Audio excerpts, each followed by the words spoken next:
తాకట్లో ఉన్న మీ బంగారాన్ని విడిపించి ఆ రోజు ఆన్లైన్ రేటుకి కొంటాం. Sharma gold company. నమస్కారం, మీరు చూస్తుంది సుమన్ టీవీ. నేను మీ కీర్తి. నాతో పాటు ప్రముఖ ఆస్ట్రాలజర్ గోరుగుంట్ల సురేష్ బాబు గారు ఉన్నారు. నమస్తే అండి. కీర్తి గారు నమస్కారం అండి.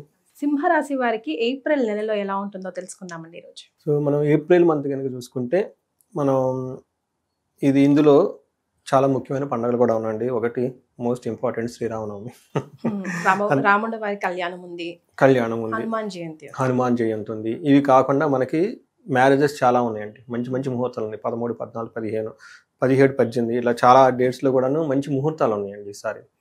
సో మనం ఒక పుణ్యం మాసం గురించి మనం చెప్పుకుంటా ఉన్నాం. ఇందులో మనకి ఏప్రిల్ మంత్ ఎలా ఉందో చూద్దాం. సింహరాశి కనుక మనం చూసుకుంటే ఇందులో మఖా 1, 2, 3, 4 పాదాలు, పుబ్బా 1, 2, 3, 4 పాదాలు, ఉత్తర ఫస్ట్ పాదం అంతా సింహరాశిలో ఉంటారు. పేరు బలం కనుక మనం చూసుకుంటే వీళ్ళకి మా, మీ, ము, మే, మో, టా, టీ, టు, టే అన్న అక్షరాలంతా కూడా సింహరాశిలో వస్తారండి. మాధవి, మా చాలా మంది ఈ పేర్లు కూడా కామన్గా ఉండే పేర్లు అండి ఇవంతా. తర్వాత మనకి గ్రహస్థితి, గ్రహ సంచారం బట్టి కనుక చూసుకుంటే సూర్యుడు మేషరాశిలో ఏప్రిల్ 14వ తారీఖున వెళ్తూ ఉన్నారండి. తర్వాత శుక్రుడు వచ్చేటప్పటికి మీనరాశిలో, కుజుడు కర్కాటక రాశిలో ఉన్నారండి. వీటితో పాటు బుధుడు కూడా మనకి మీనరాశిలో ఉన్నారండి. ఈ యొక్క గ్రహస్థితిని బట్టి మనం చూసుకుంటే సింహరాశి వరకు ఎలా చూద్దాం. ఇంకొకటి మనకి ఈ సింహరాశి వాళ్ళకి షష్టగ్రహ కూటమి చూసుకుంటే చాలా హైలైట్ చేసి చాలా భయపెట్టించేసారు కొంతమంది అయితే. అవునండి, లక్కీగా నేను భయపెట్టే వాళ్ళలో లేనండి. నేను అసలు దాని గురించి వీడియోనే చేయలేదు. యాక్చువల్గా నేను మా టీం చాలా డిస్కస్ చేసుకున్నాము. ఆ వీడియోలు అంతా ప్రభావం మన మీద పడి మనం ఇప్పుడు వ్యూస్ రావాలంటే మనం కూడా ఒక సెన్సేషన్ క్రియేట్ చేసేటట్టు ఉండాలి. యాక్చువల్గా అయితే ఇక్కడ అంతా ఏమీ లేదు. బట్ ఇక్కడైతే ఉందండి. ఎక్కడ మనకి పొలిటికల్గా జియో పొలిటికల్ లెవెల్ ఎఫెక్ట్ పడుతుంది, కానీ ఇండివిజువల్ లెవెల్ అంత ఎఫెక్ట్ పడదండి. చాలా రాష్ట్రాలకు పడదండి. అందుకని మనకి మ్యాన్మార్లో భూకంపం అదే టైంకి వచ్చింది. చూసారా, కరెక్ట్గా షష్టగ్రహం ఒకటి ముందు రోజే వచ్చేసింది అనమాట. ఒక రోజు అటో ఇటుగా. ఇంకో చోట కూడా ఎక్కడ ఉన్నానండి ఇట్లా న్యూస్ అవుతూనే ఉన్నాయి. ఈ 2-3 డేస్ నుంచి అటో ఇటో ఎక్కడో అవుతూ ఉంటుంది. దాని యొక్క ఇంపాక్ట్ ఒక 10 డేస్ ముందు 10 డేస్ తర్వాత ఎక్కువ ఉంటుంది. బట్ కొన్ని రాసులకు తప్పక మిగతా రాసులకి అంత పెద్ద ఎఫెక్ట్ ఏమి ఉండదండి. ఇందులో ఎఫెక్ట్ అయిన రాశి ఒకటి మనందరికి బాగా తెలుసు, కన్య రాశి. సింహరాశి వాళ్ళకి 8th హౌస్లో మనీ ఎక్కువ ప్లానెట్స్ ఉండటం వల్ల అన్ఎక్స్పెక్టెడ్గా వాళ్ళ చుట్టూ ఉన్న సంఘటనలు వీళ్ళని కాంప్రహెండ్ చేసుకోలేరు. అంటే అవుట్ ఆఫ్ ది బౌండరీ వెళ్ళిపోతూ ఉంటాయి. నాకు కాల్స్ కూడా కొన్ని వచ్చినాయి, ఏమంటే ఇలా జరిగింది ఏంటంటే ఆఫీస్లో సడన్గా ఇది అయిందండి. కొంతమంది ఒక ఇంటర్నల్గా ఒక కన్ఫ్యూజన్ స్టేటస్ క్రియేట్ అయ్యి సెన్స్ ఆఫ్ లాస్, మేమేదో కోల్పోతున్నాం ఫీలింగ్, ఇలాంటివి వచ్చేసింది. కానీ చాలా నెగిటివిటీ నేను కూడా విన్నానండి. ఎవరికో యాక్సిడెంట్ అవ్వడం, ఎవరో పడిపోవడం, ఏదో ఒక రకంగా నెగిటివ్ అయితే విన్నాను చాలా. కొన్ని రాశులకు అయితే ఉంటుందండి. ఇందులో సింహరాశి వాళ్ళకి 8th హౌస్లో ఈ గ్రహాలన్నీ ఉండటం ఉంటూ సింహరాశి వాళ్ళకి రెండోది వీళ్ళకి మనం అష్టమ శని కూడా వీళ్ళకి చెప్పుకున్నామండి నిన్న మొన్నటి దాకా. సో ఈ టైంలో ఈ ఏప్రిల్ మంత్లో ఎలా ఉందో మనం చూద్దాం. వీళ్ళకి 9th హౌస్లో సన్ రావటం వల్ల వీళ్ళ చుట్టూ వాతావరణం నార్మల్గా ఉండే అవకాశం ఎక్కువ ఉందంటే. అంటే ఏప్రిల్ 14 తర్వాత సూర్యుడు వీళ్ళకి జనరల్గా ద్వేషపూరిత వాతావరణాన్ని కల్పించాలి, కానీ ఇలా చుట్టూ ఉన్న ద్వేషపూరిత వాతావరణం నుంచి విముక్తి వస్తుంది, బాగుంటుంది. తర్వాత 12వ ఇంట్లో మార్స్ ఉండటం వల్ల వృధాగా డబ్బు అంటే ఏమవుతారు, డబ్బులు వృధాగా ఖర్చు అవుతాయి. పర్టికులర్గా రోగాలకు సంబంధించిన విషయాల్లో బాగా ధనం ఖర్చు అవుతుంది. శుక్రుడు వీళ్ళకి 8th హౌస్లో ఉండటం వల్ల సంపదలను సృష్టిస్తూ ఉంటారు. సో ఈ ప్రకారం కనుక చూసుకుంటే మనకి 8th హౌస్లో జస్ట్ శని స్టార్ట్ అయ్యారు కాబట్టి అంటే ఇంకా ఏనాడు శని యొక్క ఎఫెక్ట్ ప్రభావం ఏమీ ఉండదు. కానీ వీళ్ళకి గురువు వల్ల విపరీత వేద ఉండటం వల్ల ధనం కలిసి వచ్చే అవకాశం ఎక్కువగా ఉందండి. అంటే ఒక రకంగా చూసుకుంటే ఒక సామాన్యంగా ఉండే ఒక మంత్ అని మనం చెప్పుకోవాలి. అయితే అందులో కూడాను ఏప్రిల్ 14 తర్వాత చాలా ఫ్రీ అవుతుందండి వీళ్ళకి వాతావరణం. ఇప్పటిదాకా ఉన్న ఒక చుట్టూ ఉన్న అవునండి, అంటే స్ట్రెస్ పోతాం, కొంచెం రిలీఫ్ అవుతారు, బాగుంటుంది అనమాట.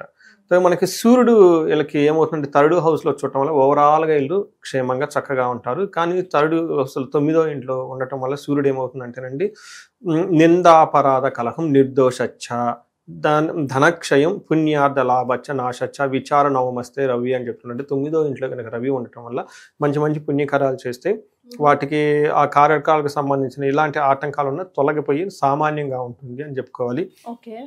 తర్వాత అనవసరంగా వీళ్ళ మీద నిందలేసి వీళ్ళు ఏదో చేయాలనుకుంటారు కానీ శత్రువులు ఏమీ చేయలేరు. అంటే వీళ్ళ చుట్టూ యారోస్ బాణాలు వస్తూ ఉన్నాయి, కానీ ఏ బాణం వీళ్ళకి తగలదు. ఆ లక్ ఖచ్చితంగా బాణాలు అయితే వస్తే వీళ్ళు భయపడకూడదు, అవి వీళ్ళకి తగలకుండా వెళ్ళిపోతాయి. అందుకని సూర్యుడు వీళ్ళకి ఓవరాల్ గా మంచి చేస్తూ ఉన్నాడు. రావాల్సిన చెడు దగ్గరకు వచ్చేసి ఆగిపోతే తప్ప భయపడితే తప్ప ఎక్కడ ఏమీ వీళ్ళకి ఇబ్బంది పెట్టే సిచ్యువేషన్ ఉండదు. 12 ఇంట్లో కుజుడు ఉండటం వల్ల 3వ ఇంట్లో దృష్టి 7వ ఇంట్లో దృష్టి ఉండటం వల్ల ఏమవుతుందంటే దేశాంతరము, వీళ్ళు ఫారిన్ వెళ్ళాలనుకున్న వాళ్ళు ఎవరైనా ఉంటే కనుక చాలా ఫేవరబుల్ గా ఉంటుంది. తర్వాత స్త్రీలతో సంబంధించి లేదంటే పురుషులకు సంబంధించిన వాళ్ళతో ఎక్కువ గొడవలు పడే అవకాశం ఎక్కువగా ఉంటుంది. తర్వాత ధననాశనం, బంధుద్వేషం జరిగే అవకాశం ఎక్కువగా ఉంది. 3వ ఇంట్లో అగైన్ దృష్టి ఉండటం వల్ల ధనలాభం చూపిస్తుంది, ఆరోగ్యంగా ఉంటారు, శత్రువుల మీద వృద్ధి కలిగిస్తుంది, కీర్తి ప్రదేశాలు బాగుంటాయి, బంగారు వస్తువులు కొనే అవకాశం వీళ్ళకి ఎక్కువగా ఉంది. రియల్ ఎస్టేట్ వాళ్ళందరూ కూడా చాలా బాగా కలిసి వస్తుంది ఈ మంత్. సో 7వ ఇంట్లో ఉండటం వల్ల స్త్రీలకి భార్యతో మాట పట్టింపులు రావటము, తర్వాత సోదరునికి మనకి ఏమంటారు సిబ్లింగ్స్తో కొంచెం ప్రాబ్లమ్స్ వచ్చే అవకాశం ఎక్కువగా ఉంది. అయితే శుక్రుడు వీళ్ళకి 8th హౌస్లో ఉండేసి విశేషమైన యోగ్యతను తీసుకొని వస్తూ ఉన్నాడు అనమాట. ఎన్ని ప్లానెట్స్ ఉన్నా కానీ మనకి 8th హౌస్లో శుక్రుడు ఉండటం వల్ల ఏమవుతుందంటే వీళ్ళకి ధననాశం, మహాసౌఖ్యం, తర్వాత బంధుమిత్ర సమాగమ, రాజధనం, రాజదర్శనం, అర్ధప్రాప్తి. అంటే పై ఉన్న సీనియర్లని సుపీరియర్లను కలవటము, ధనం రావటము, బంధుమిత్రులతో చక్కగా కలిసి ఉండే వాతావరణం ఎక్కువగా ఉంటుంది, కీర్తి ప్రదేశాలు బాగుంటాయి, టయానికి మంచి ఫుడ్ తింటూ చేయాల్సిన పనులన్నీ చక్కగా చేసుకుంటూ వెళ్ళిపోతూ ఉంటారండి. ఈ ప్రకారంగా మనం చూసుకుంటే సింహరాశి వాళ్ళకి April 14 తర్వాత ఈ షష్టాష్ట గ్రహం కోట్ల నుంచి ఒక్కోటో బయటపడేసి ఆ తర్వాత సూర్యుడు కూడా మారటం 9th హౌస్కి రావటం వల్ల అందులోని సూర్యుడికి విపరీత కాన్సెప్ట్ ఉండటంతో అంత ఇబ్బందులు పడాల్సినవి పడకుండా స్లోగా వాళ్ళకి ఏమవుతారంటే ఒక మంచి గ్రోత్, ఒక మంచి పాజిటివ్ అట్మాస్ఫియర్ వాళ్ళ చుట్టూ ఉండే అవకాశం ఎక్కువగా ఉంటుంది. రైట్. మరి నక్షత్రాల ప్రకారం ఎలా ఉంటుందండి సింహరాశి వారికి? ఈ రాశి వాళ్ళు 3 నక్షత్రాలు మకా, పూర్వ పాల్గొని, ఉత్తర పాల్గొని, పుబ్బ, ఉత్తర అంటారు. ఇందులో సూర్యుడు వీళ్ళకి 8th హౌస్ నుంచి 9th హౌస్ లో మూవ్ అవటం తోటి ఓవరాల్ గా హెల్త్ రిలేటెడ్ విషయాల్లో కొంచెం కేర్ఫుల్ గా ఉండాలి, చాలా ఇంపార్టెంట్. శుక్రుడు వల్ల రోగం, హెల్త్ కాంప్లికేషన్స్ ఉండే అవకాశం ఎక్కువగా ఉంది. ఇది ఎవరికంటే మకా నక్షత్రం వాళ్ళకి, తర్వాత పూర్వ పాల్గొని, ఉత్తర అన్ని నక్షత్రాలు అంటే సూర్యుడి వల్ల హెల్త్ కాంప్లికేషన్స్, శుక్రుడు వల్ల హెల్త్ కాంప్లికేషన్స్, వీళ్ళకి సూర్యుడు వల్ల వచ్చేటప్పటికి మనీ ప్రాబ్లమ్స్, హెల్త్ రెండు వచ్చే అవకాశం ఎక్కువగా ఉంది. అయితే కుజుడు వాళ్ళకున్న పొజిషన్ బట్టి కనుక చూసుకుంటే క్షేమంగా ఉంటారు, ప్రతి నక్షత్రానికి చాలా క్షేమప్రదంగా ఉంటారు. బుధుడు కూడా వీళ్ళకి విపరీతంగా యోగ్యతను తీసుకొని వస్తూ ఉన్నారండి. వీళ్ళకి రాజ్యలాభము, విశేష రాజ్యలాభము చూపిస్తుంది. అంటే ఈ నక్షత్రం వాళ్ళకి 2 విషయాల్లో పాజిటివ్, 2 విషయాల్లో నెగిటివ్ చూపిస్తుంది. ఇందులో ప్రతి నక్షత్రం మఖ, పుబ్బ, ఉత్తర నక్షత్రాలకి ఎక్కడ పాజిటివ్ అంటే ఈ మంత్ అంతా ఓవరాల్ గా క్షేమంగా ఉంటారు. రెండోది ప్రతి ఒక్కరికి రాజ్యలాభం ఉంది, ప్రమోషన్స్ వచ్చే అవకాశం ఎక్కువగా ఉంది. నెగిటివ్ ఎక్కడ జాగ్రత్తగా ఉండాలంటే ఫైనాన్షియల్ విషయంలో చాలా కేర్ఫుల్ గా ఉండాలి, హెల్త్ విషయంలో జాగ్రత్తగా ఉండాలి. సో ఈ ప్రకారంగా కనుక చూసుకుంటే చక్కగా బాగుంది. మనకి లత్తా అని ఉంటుందండి, ఇది కొంతమందికి మాత్రమే ఎఫెక్ట్ అవుతుంది, అందరికీ ఎఫెక్ట్ అవ్వదు. గురువు వీళ్ళకి మకా నక్షత్రంలో లత్తా ఉండటం వల్ల పశు సంపద, ధన నాశనం అని చూపిస్తుంటుంది. అందుకని పశువుల విషయంలో ఎవరైనా అగ్రికల్చర్ రైతులు కానీ ఎవరైనా ఉన్నా కానీ, లేదంటే ధనం విషయంలో బంగారము, గోల్డ్ ఇలాంటి విషయాల్లో కొంచెం కేర్ఫుల్ గా ఉండాలి, పోగొట్టుకునే అవకాశం ఎక్కువగా ఉంది. పూర్వ పాల్గొనే వాళ్ళు, ఉత్తర పాల్గొనే వాళ్ళకి చెస్ట్ రిలేటెడ్ ప్రాబ్లమ్స్ ఉండే అవకాశం ఎక్కువగా ఉంది. కొంచెం ఓవర్ గ్యాస్ట్రైటిస్ రావటం, చెస్ట్ పట్టుకున్నట్టు ఉండటం, ఆస్మా వాళ్ళు, లేదంటే మనకి ఇదేం చెప్తారు కొంచెం హార్ట్ అటాక్, ఇలాంటి వాళ్ళు ఎవరైనా ఉంటే కొంచెం చెస్ట్ కంజెస్టెడ్గా ఉండే అవకాశం ఎక్కువగా ఉంది. అంటే ప్రికాషన్స్ తీసుకోవటం, వాకింగ్గా చేయటం, తర్వాత ఫుడ్ చక్కగా తీసుకోవటం, లైట్ ఫుడ్ తీసుకోవటం. అందులో సమ్మర్ కదండి, కొంచెం ఆయిల్ ఫుడ్స్ లాంటివి అవాయిడ్ చేసి చక్కగా కూల్గా ఉండే ఫుడ్లు తీసుకుంటే చాలా బాగుంటుంది. ఉత్తర పాల్గొనే వాళ్ళకి బ్లడ్ రిలేటెడ్ జ్వరాలు కానీ ఏమన్నా వచ్చే అవకాశం ఎక్కువగా ఉంది. ఒక 10 days జాగ్రత్తగా ఉండాలండి. సో ఓవరాల్గా చూసుకుంటే ఈ ఒక సామాన్యంగా ఉండే సింహరాశి అని మనం తెలుసుకోవాలి. రైట్. మరి ఏం రెమెడీస్ పాటిస్తే బాగుంటుంది అంటారండి? హెల్త్ పరంగా, ఫైనాన్షియల్ గా 60-40 కనిపిస్తా ఉంది కదా. అవునండి.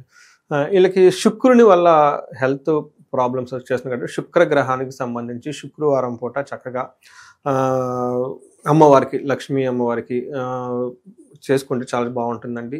ఇంతేకాకుండా ఎవరైనా గనక ఇంట్లో ఉంటే మనకి తులసి చెట్టుకి మనకి ఏమంటారంటే నువ్వుల నూనెతో గనక దీపారాధన చేస్తూ ఉంటే ఈ మంత్ అంతా శుక్రుని వల్ల ఉండే ప్రాబ్లమ్స్ ఏమైనా ఉంటే పోతాయండి. తర్వాత బొబ్బర్లు లాంటి దానం చేసినా కానీ బాగుంటుంది. ఇంకా చెయ్యగలిగితే ఇది పుణ్యమాసం కాబట్టి అండి సుహాసిని పూజ అని ఉంటుంది. చిన్న పిల్లలకి ఇంటికి తీసుకొచ్చేసి వాళ్ళకి కొంచెం తాంబూలం పెట్టడం, స్వీట్లు ఏమైనా ఇవ్వటం, బిస్కెట్లు ఏమైనా ఇవ్వటం, వాళ్ళకి అట్లా ప్రసాదం లాగా పెడితే ఆ దోషం పోతుందండి, శుక్రుడు పెట్టే దోషం పోయి. ఇట్లా ఇలానే కొంతమంది ఏజ్డ్ లేడీస్ ఉంటారు, బాగా. వీళ్ళకి వస్త్రాలు దానం చేసినా కానీ, వాళ్ళు కొంచెం ఇబ్బందులు పడుతూ ఉంటారు, అలాంటి వాళ్ళకి హెల్ప్ చేసినా కానీ బాగుంటుంది. సూర్యుడి వల్ల వీళ్ళకి మనీ ప్రాబ్లం ఉంది కాబట్టి అండి, వీళ్ళకి సూర్యుడికి సంబంధించి పర్టికులర్గా ఏదైనా ఒక మంత్రం చెప్పుకుంటే చాలా బాగుంటుందండి. పర్టికులర్గా మనకు వచ్చేటప్పటికి ఆదిత్య హృదయ స్తోత్రం అని ఉంటుంది. బాస్ నుంచి ప్రాబ్లమ్స్ ఉన్నవి చేస్తే పోతుంది. ఇంకా గాయత్రి మంత్రం జపం చేసుకున్నాం, తర్వాత మనకి అగ్నిహోత్రము చేస్తున్నా, అంటే సంధ్యావందనం చేసే ఆచారం ఎవరికైతే ఉంటే కనుక ఈ మంత్ తప్పకుండా, కొంతమంది రెగ్యులర్గా చేస్తారు, కొంతమంది రెగ్యులర్, బట్ ఈ టైంలో కనుక చేస్తే చాలా బాగుంటుంది, కలిసి వస్తుందండి. ఇంతవరకు చేస్తే బాగుంటుంది. అయితే ఫారిన్ వెళ్ళాలనుకున్న వాళ్ళకి, క్షేమంగా ఉండాలనుకున్న కూడా చాలా అనుకూలమైన టైం ఉంది. తర్వాత మనకి మెర్క్యూరీ, బుధుని వల్ల వీళ్ళకి రాజ్యశ్యామల రాజ్య లాభం కనిపిస్తుందండి. ఎవరికైనా అంటే ప్లానెట్స్ వీళ్ళకి అనుకూలంగా ఉన్నాయండి, ఒక ప్రమోషన్స్ రావడానికి, ఉన్నతంగా ఎదగటానికి చాలా అనుకూలమైన వాతావరణం.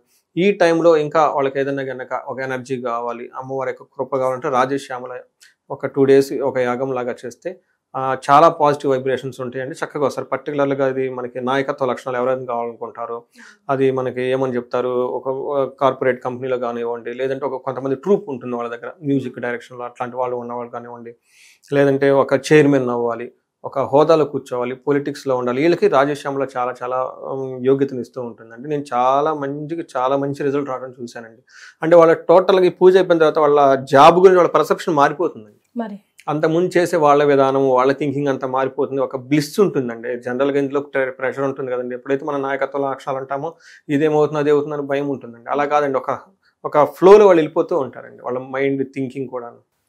సో ఇలాంటి స్టిల్ ఎంజాయ్ చేయాలంటే ఎన్నో మనకి మన మహర్షులు వేదాల్లో పూజల్లో రకరకాల పెట్టారండి. ఇండివిజువల్గా వాళ్ళకి ఏమన్నా కనుక ఛాలెంజెస్ ఉంటే మనకి కన్సల్ట్ అయితే వాళ్ళకి హెల్ప్ చేయొచ్చు. డెఫినెట్గా అండి. సింహరాశి వారికి ఏప్రిల్ నెలలో ఎలా ఉందో తెలియజేశారు. ధన్యవాదాలండి.